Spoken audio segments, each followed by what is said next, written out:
Here's Jeff Worthley and Peter Todd discussing Gloucester's future at the Lanesville Community Center. What you care about the most? Well, I care about a lot of things in the city, and I think everybody who lives in the city loves our city. I think obviously education is probably the number one thing in our city right now.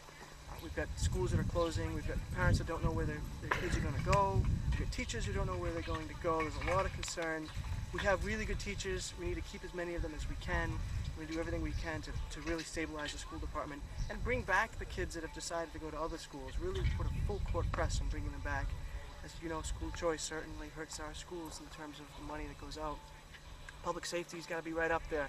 I mean, if you dial 911, you don't want to be waiting 5-6 minutes for service. We've got fire stations that might be closed again, and we need to work really hard to make sure they stay open.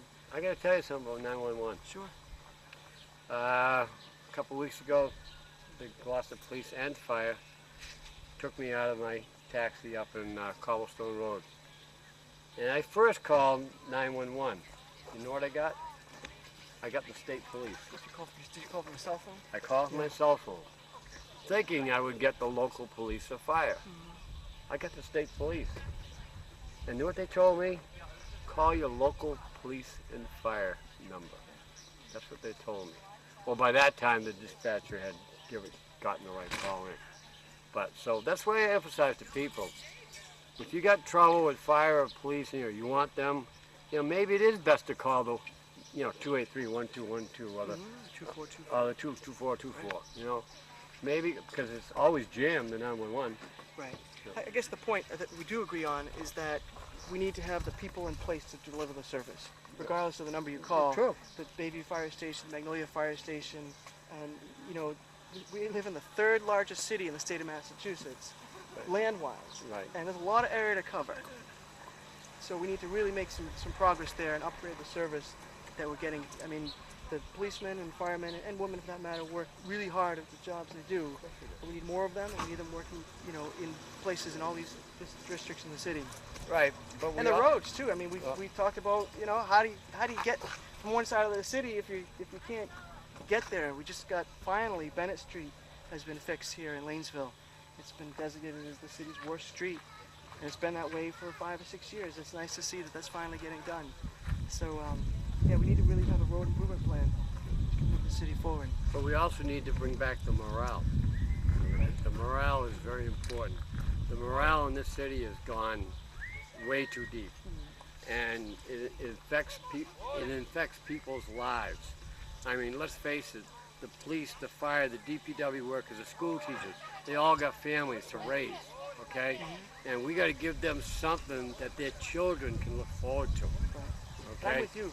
I think that negativity can be contagious, but so can being positive can be very contagious. And I'm optimistic. I mean, everyone's talking about all these crises in the city, and like you, let's talk about where we're going to be in a couple of years. Let's talk about the future. Let's talk about being positive, because there are a lot of good reasons to be proud of living in Gloucester. Definitely. I was born in Gloucester and raised in Gloucester, and I know the streets backwards. You do, and forward. And forward, okay? Just don't drive them backwards. No, that's true. But again, we definitely need to bring back the morale. Yeah. And, as far as budgetary problems, why are we looking at the little guys? Why are we looking at the people that are doing the service? We should be looking at management, okay? And plus, I think and I believe we don't need to go outside for management. We've got plenty of people in Gloucester that can do the job. All right, I'm including teachers anywhere. All right, and the police department. The man that should have been chosen wasn't chosen, and I would be in 100% support of him if he ever got to get there. I think that's smart. I do. One place where we agree is that there's a lot of good talent in Gloucester we need to take advantage of and infuse the city, both in terms of management and employees and volunteers.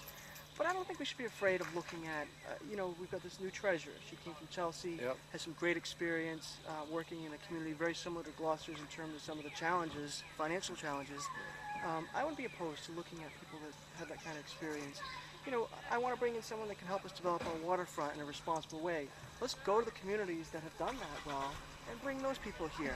So it's not a question of if someone in Gloucester has the talent, let's pick them. But let's not be afraid to look outside off the island and see if there's any help.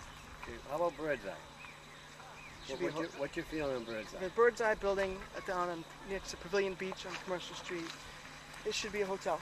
Okay. And it has the perfect makings of a hotel. In fact, they've got a couple of hoteliers that are asking me to sort of help facilitate that development.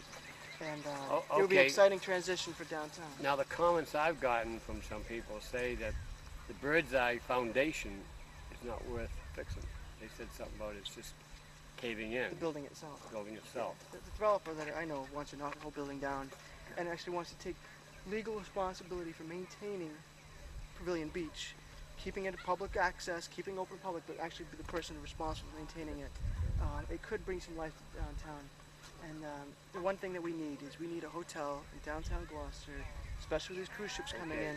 People come in a day or two earlier before their cruise leaves. Yep. They want to spend a night in Gloucester. You get 200, 300, 400. You want them spending downtown. They can spend money there, can shop. And you're Kara Smith. Yeah, I know Kara Smith. And you're watching? Stephen K. Channel 12. Yes.